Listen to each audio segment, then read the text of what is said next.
الرحيم الحمد لله رب العالمين والعاقبة للمتقين والصلاة والسلام على سيدنا مولانا محمد وعلى آله وأصحابه ومن تبعهم بإحسان إلى يوم الدين أما بعد. My dear respected brothers and sisters in Islam, as most of us may know by now, this is, I would say, one of the topics that has that has drawn a lot of attention, and that is what we say, marijuana in Islam. And the reason why we're going to talk about this today is because as Muslims in this country, and again, we're in this country now, let's accept it, let's get off the fence, we're Americans now, and as I said this many times before, you cannot pay me enough to have me move back to my parents' country. So us Muslims in America, we need to clearly recognize what we are allowed to do as Muslims and what we're not allowed to do. And this is our personal responsibility to know. There are many things out there in the United States. But before we identify ourselves as Americans, we need to identify ourselves as Muslims. We are Muslims first, and then we are Americans because our faith always comes first. Now, as Muslims in the United States, we need to clearly recognize what we are allowed to do and what we're not supposed to do. This topic is part of a bigger problem, and I recognize that before, brothers and sisters say, Yasir, what about black heroin, which is coming from Mexico? What about cocaine? What about alcohol? All of these things. I recognize that substance abuse is a big problem, and this is just, I'm clearly identifying that I understand those issues exist, but this is just one of the issues that we have in the community. And we need to sit here with open hearts and open minds. Why? Because we need to prioritize the Quran over our desires. We need to prioritize what the Quran says over what I feel like. And this is something that if we don't keep ourselves in check, we will fall into this trap of our own nafs. The Quran mentions, أَفَرَأَيْتَ مَنِ اتَّخَذَ إِلَهَهُ هَوَاهُ. Do you see people? The Quran is asking the question, don't you see people that have made their desires their lords?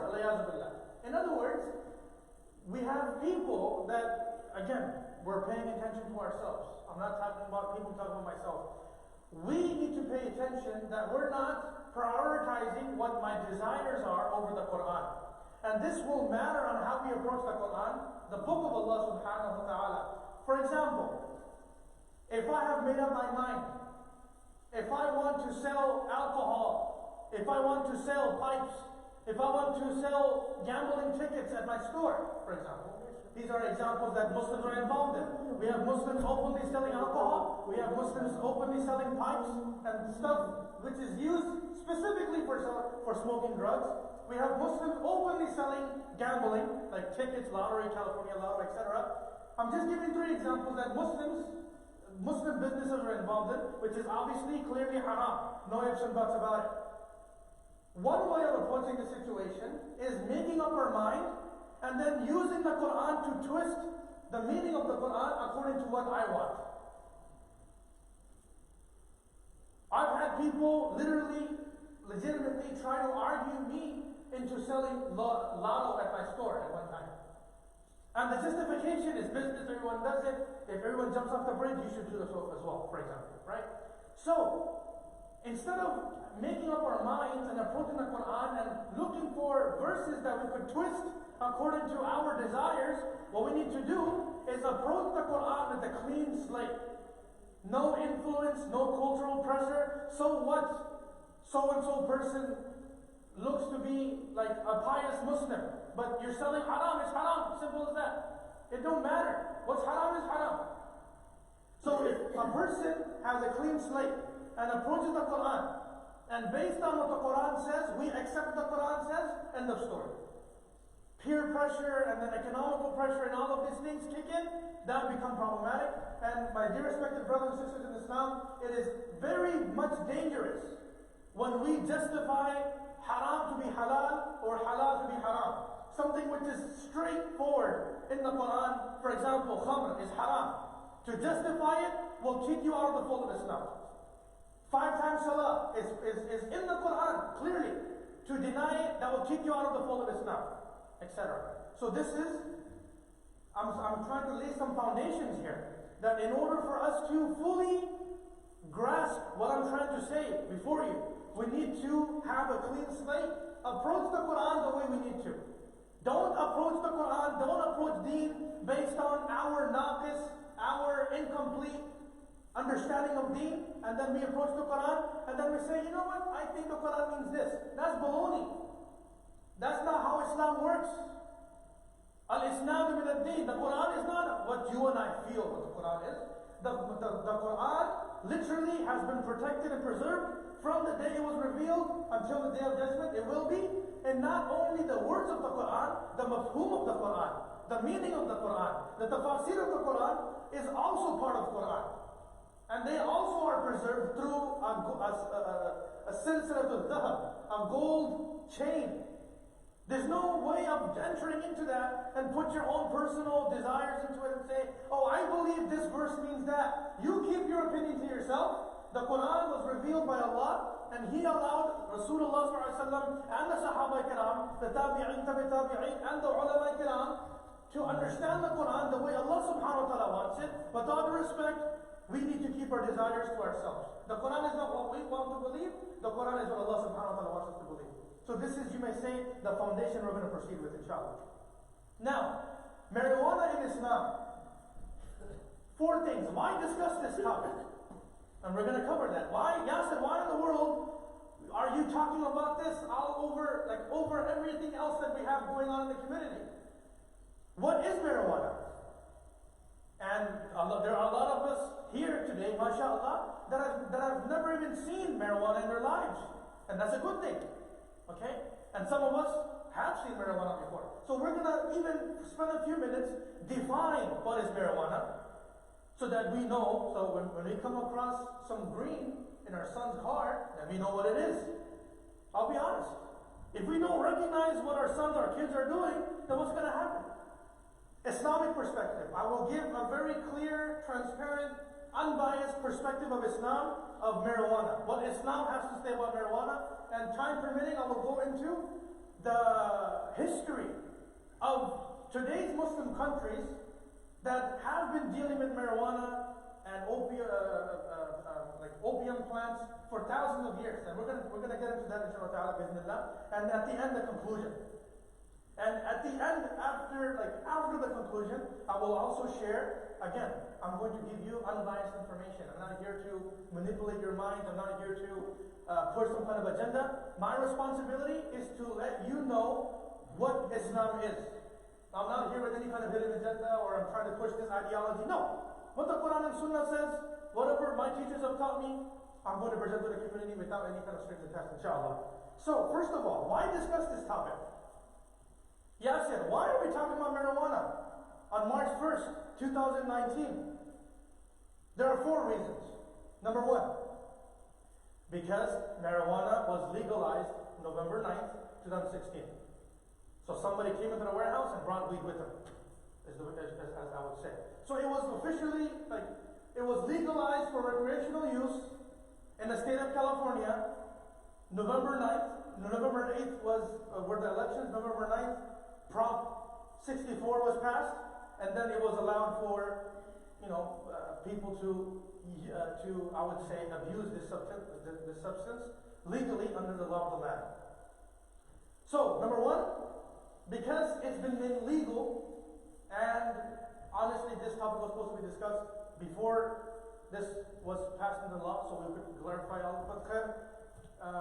Just because it was passed into law, and there are many challenges because of that. Number 2, due to legalization, many Muslims are smoking, and I would say abusing this product, thinking it's legal or halal, failing to recognize the fine line between legality and halal. Again, due to its legalization, we have many Muslims, and keyword, I'm not using youth. There are a lot of elders that are rolling up joints too, let's face it, right? Getting baked, stoned, whatever you want to call it. So we have many Muslims that are rolling up joints, smoking, and abusing this drug, without failing to recognize that there's a difference between legality, according to the law of the land, and legality as far as Allah subhanahu wa ta'ala wants us to do something in our lives, there's a big difference between the two. Number three, quite honestly, is to set the record straight. Is to clarify Islam's stance on marijuana, because every time you talk to a youngster, everybody has their own way of addressing this issue. And the justifications, we'll talk about those a little later in the presentation, inshallah. But all kinds of justifications, right? You can't OD on it. It's not a carcinogen, arguably, right? Even though there is research, at a federal level backing that it possibly is a carcinogen. But the point is, there are many justifications that you would say that is green, it grows from the ground, you can't OD on it, nobody died over it, etc. And number four, it is to also create awareness regarding this issue that our youth are getting involved in. Mullah Zahid, a good friend of mine, just, I believe, like less than 48 hours ago, came across a case, pious father, totally oblivious of what's going on in his own home. Somewhere in the country, here's this pious man who's memorizing Quran and his kids are alcoholics, right under his nose. And somebody brings it up to him, like, no, mere bete to nahi kar sakte, right? La yastati'un an ya'mulu hakada. La, haram, right? Haram, they're not going to do it. So it's to create awareness that these issues exist in the community. Just because we don't address them, just because we ignore an issue does not mean it's going to be all right. No, just like everything else in our lives, we address it to solve problems. But why is it that when you have an issue when it comes to our deen, we have this weird mentality of ignoring it as if it's going to stop to exist? So these are the four reasons why we're talking about marijuana today. So what is marijuana? Now, some of you may say, Yasir, you're insulting us right now. Like, we know what it is. But this is for those of us that don't know. MashaAllah, those of us that are ma'soom, those of us that don't know what is this stuff, then to simply put it, it's derived from mainly two types of plants, indica and sativa. Each of these plants have their own characteristics. Indica being short, being grown in warehouses throughout Sacramento, hydroponics being involved, the higher yield and very much controllable. Indica being the strain where THC levels are higher than CBD, which is why everybody and their family is getting into it. Sativa being a plant which is grown outdoors, goes up to 15 feet. It takes its sweet time, as I've read online. The THC content versus the CBD content it fluctuates. So there's pros and cons. Then you have another strain as well, and then you have hybrids and all of these things. So marijuana is what? Marijuana is you take the flower of this plant, the stems, the leaves, and all of these things. You process these. You basically you go through a harvest of these plants, and then depending on what use people want to use it for, you either roll it up and smoke it. Okay, in other words, it's smoked. It could be eaten.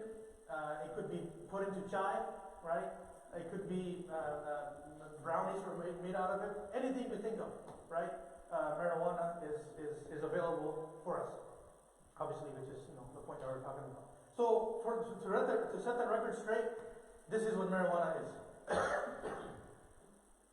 Islam's perspective. So again, we're getting into the depth of what Islam says about it.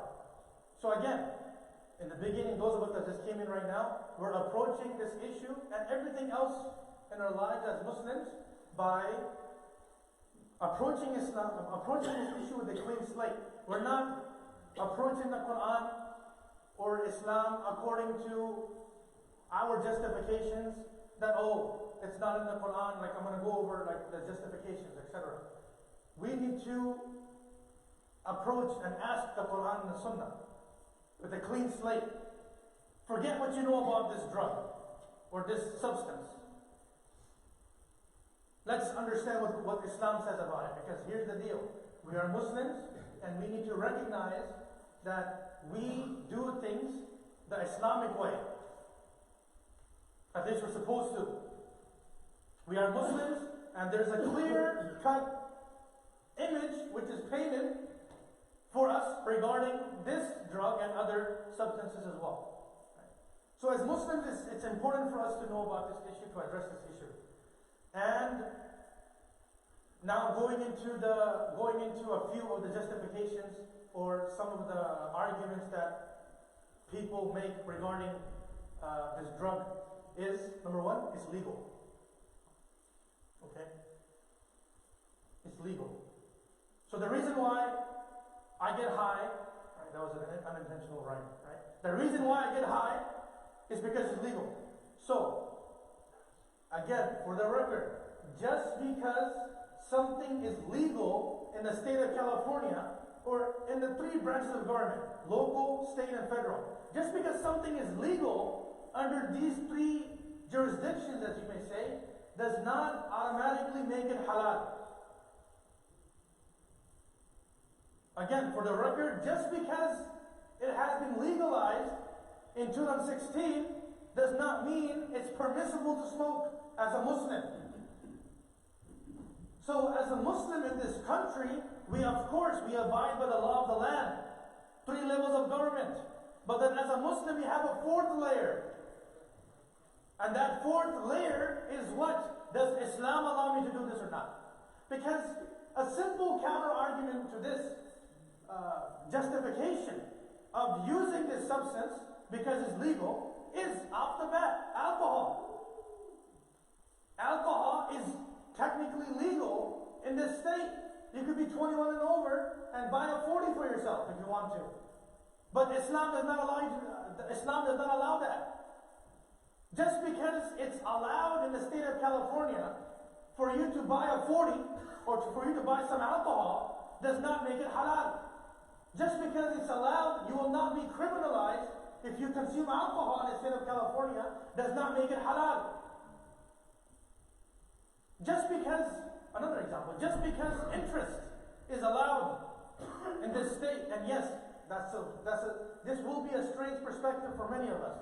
You're talking about interest being allowed. Interest is one of those things which was prohibited in all of the books of Allah subhanahu wa ta'ala.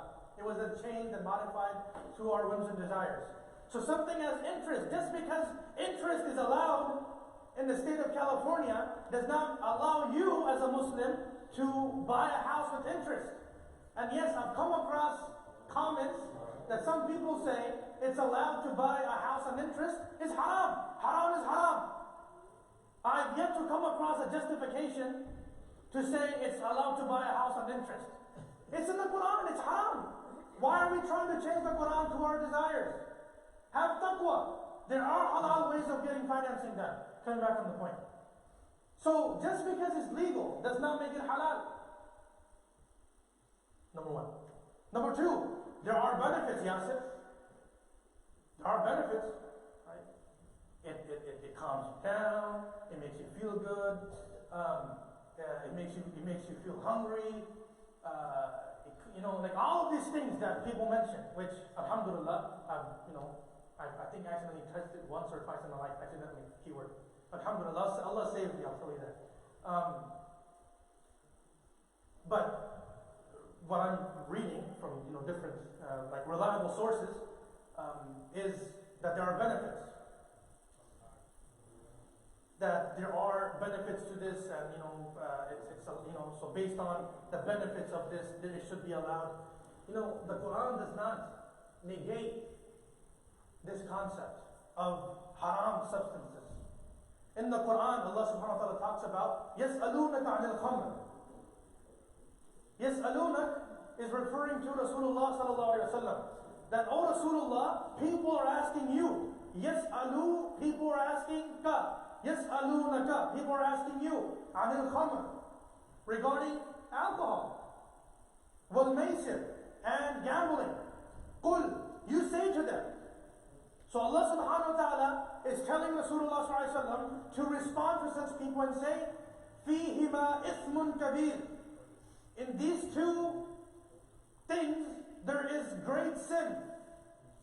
But also, this is my key point, Quran acknowledges the benefit, arguably, that exists. وَمَنَافِعُ لِلنَّاسِ. Manafi' is the Jummah, is the plural of nafa. Meaning, the Quran is acknowledging that there are benefits to these things. The Quran is acknowledging it. Don't ask me how. وَمَنَافِعُ لِلنَّاسِ. The acknowledgement is there, but وَإِثْمُهُمَا أَكْبَرُ مِنْ نَفْعِهِمَا. Yes, the benefits are there, but the sin, the fact that makes it haram outweighs the benefits. So the people that make the argument is beneficial, cloud 9 all the time, 120 miles per hour all the time, or up or down or whatever, right? Benefits are there. My dear respected brothers and sisters in Islam, just because there are benefits does not make it halal. There are negative aspects of this drug which outweigh the benefits. And again, as I said before, literally the first line was what? Approach the Quran with a clean slate. Don't try to justify what we want and then twist the verse according to what I want. That's not Islam. وَإِثْمُهُمَا أَكْبَرُ مِنْ نَفْعِهِمَا. So just as these examples, there are benefits. I'm not sitting here and denying off the bat that there are no benefits. There are benefits. But the Quran is telling us that there are negative things of these things that outweigh the benefits. So just because something is beneficial does not make it halal. Number 3, not in the Quran and Sunnah. So Yasir, you tell me where is marijuana in the Quran. Yasir, tell me where is marijuana in any hadith. And some people have this zawq and shawq, like Bukhari, Muslim only Sahih hadith. Right, that's another issue in the community, right? I'm not going to get into that right now because we'll waste your time. Tell me, Yasir, where does it say in the Quran and Sunnah that marijuana is haram? Well, my dear respected brothers and sisters in Islam, it's illogical to make this argument, because what are the implications of this argument? Are you implying that every single permissible thing from 1440 years ago until the Day of Judgment would be recorded in the Quran and Sunnah? And are you also implying that every possible impermissible thing that is going to exist from 1440 years ago until the Day of Judgment to be mentioned? If that was the case, then we cannot even imagine how thick the Quran would be. The Quran is beautiful. Allah subhanahu wa ta'ala knows us best. He knows the system that we are going to have in this world. There's a science called usul of fiqh. Asl of fiqh, where we derive rulings based on usul, based on rulings that exist. So, to simply put it, there's this consensus amongst the ulama kiram. Okay? And I'm hearing that some scholars are saying, it's allowed to get high off of this. I'm not going to judge or pass judgments, but let's wait until I finish the presentation before someone misquotes me, and then, people mug me like a little bit more, right? Right? So, the answer is, كل مسكر حرام. This is all we need. Everything that intoxicates is haram. And it is established that marijuana intoxicates. So simple. It's like 1 + 1, 2. Everything which is intoxicating is haram. Marijuana is established. There's no doubt about it. It does not intoxicate. So, if every intoxication is haram, and marijuana fits that criteria, equals haram. It's as simple as that. So just because marijuana is not mentioned in the Quran directly or clearly, there are substances, for example, khamr, we'll use the same example in the previous point. Alcohol, it intoxicates. The fuqaha have derived points that, okay, khamr is the khimar of the aql. It intoxicates you. So therefore, everything that intoxicates you is also going to fall under the same hukam, under the same ruling. So simple. Kullu muskirin haram. And this point of this, what I'm sharing with you, it's not going to be, you could go to Shaykh Ibn Taymiyyah, rahimahullah, or you go to Imam Hanifa, whoever you follow. There's a consensus on this issue. It doesn't matter which madhab you follow, or even if you follow a madhab. I'm not even getting into that. We're already divided, we need to get close together. But there's no difference of opinion regarding this point. There's not a scholar out there in the history of Islam, as far as I know, that has denied the fact that this is a muskir, that this is an intoxicant. And this point of view of fuqaha is accepted all across ulama kiram from all backgrounds, that every intoxicant is haram. Marijuana is proven to be an intoxicant. So therefore, marijuana is haram. Simple as that. So just because it's not mentioned in the Quran and Sunnah does not mean, you could roll it up and get baked. Conclusion.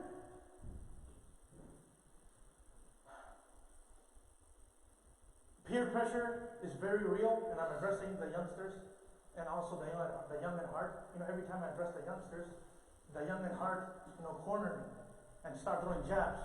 Right? We're not old yet. We're also young, right? I love you all for the sake of Allah subhanahu wa ta'ala.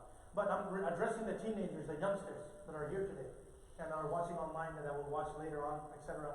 Is peer pressure is real. I acknowledge it. There are so many youngsters that give in and start, treading this path towards alcoholism or drugs, harsh drugs, zina, going to clubs, crossfading, all of these things due to peer pressure. And it exists. I mean, to acknowledge that. But what you, my dear respected youngster, brother and sister in Islam, is you need to stay strong and put your foot down and say it's haram and say no. It's sad to mention that this one case I came across of, I referred to earlier, a pious man who was memorizing the Quran and his kids are alcoholics. The sad thing is that one of the daughters has got the two younger siblings into alcoholism. So peer pressure may exist even in your own home. It's the older daughter that took the younger two siblings into a bar. Like literally a few days ago. Somewhere in America. Right? So I'm just opening the lid of the worms a little bit to bring some realization. Because we always say, don't open the can of worms. Right? Well, we have to sometimes crack it open to see it's there. Right? Peer pressure even exists in the same home. Say no. And those of us young at heart, just because people are smoking it in the bedroom, just because everyone else is rolling up, right? And that's another ajib trend that I'm coming across, right? You have people chilling at bedhuts and rolling up, getting high at the bedhut, at the place where our history tells us was like the local courthouse. People would solve their major problems through that hujra, through that bedhut. And now we've come to this point where we're rolling up joints. Like, where's our cultural values now? It's like ajib. Okay. So in conclusion, it's haram. And I will add this one more slide here. Actually, there's one slide. It's important to know. Okay? And please understand this thoroughly. Do not misquote me. I have the video on my side. If you attempt to misquote me, record the video. So, when you come across these substances, you have two types of substances. Some derivatives are high in CBD. Some derivatives are high in THC. Just to keep it simple. CBD does not intoxicate. Again, CBD does not intoxicate. And I mentioned this, and this will confuse a lot of people, because when I was doing my research, Allah knows how many hours, I was up to like 3 in the morning, is you have ulama, with all due respect, that do not fully understand what CBD and THC is. Right? So in conclusion, I've consulted ulama personally, great ulama. I'm not just sitting here and just fatawa jahiliya, right? I'm not just spitting stuff out from my pocket. I've consulted many ulama, many elders as well. In conclusion, CBD does not intoxicate. So when CBD does not intoxicate, does it make it haram? No, it doesn't.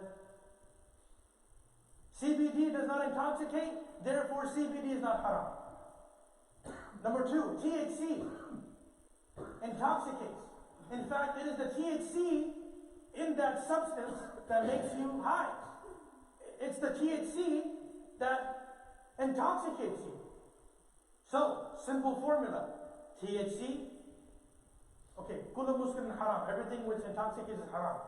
Does THC intoxicate? Yes, it does. So therefore THC would be haram. Understand? So it's simple as this. CBD and THC. Okay? Now, this next slide,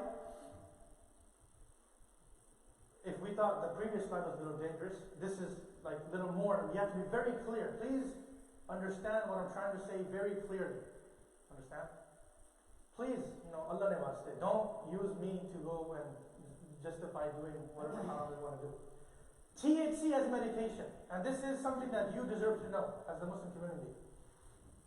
THC is permitted as medication only on case-by-case basis when there are prerequisites noted down by the fuqaha that are met. So, for example, we know the game. I'm not going to say almost every dispensary, but there are doctors on call. You hit them up. You pay $50 or $100 or whatever. You get the card for you to be able to buy whatever, and then you're able to buy whatever. Now we're not even talking about those days anymore because now it's recreational illegal. But in those days when people would do that, right? That does not qualify.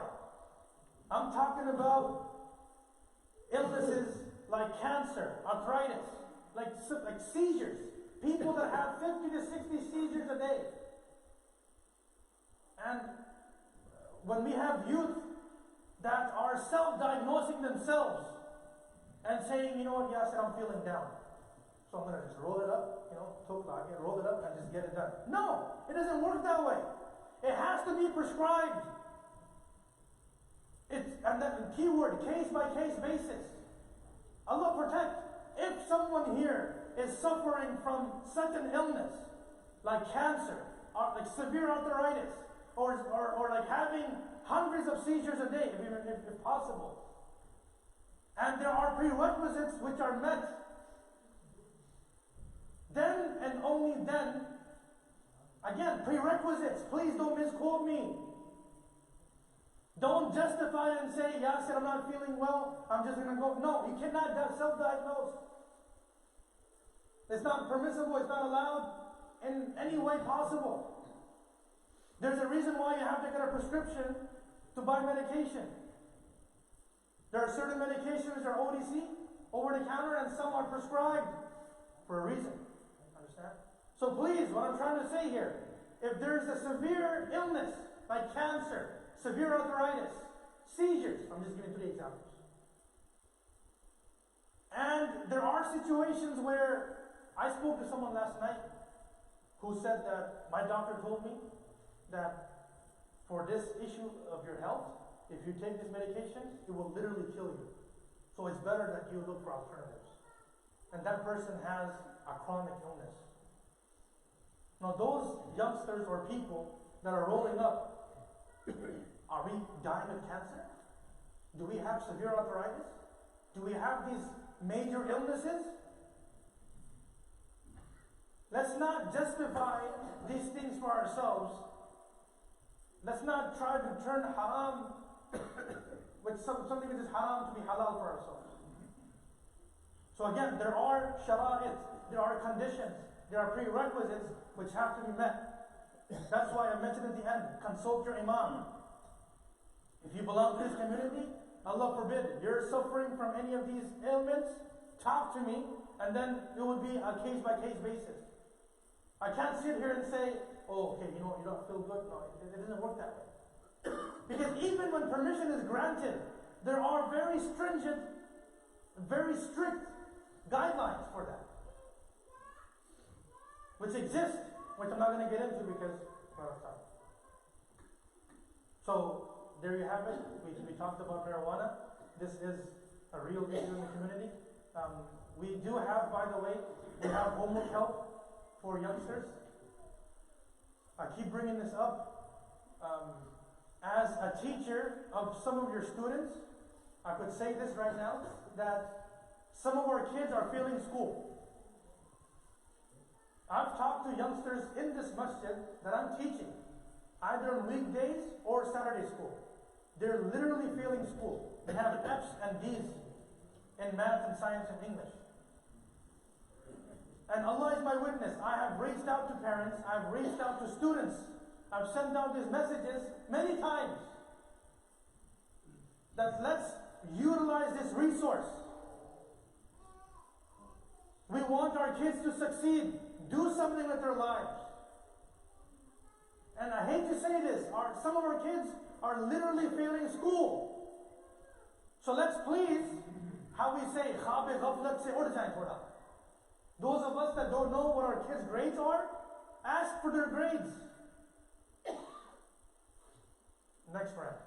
Tajweed classes. We have adult Tajweed classes every Wednesday night for free.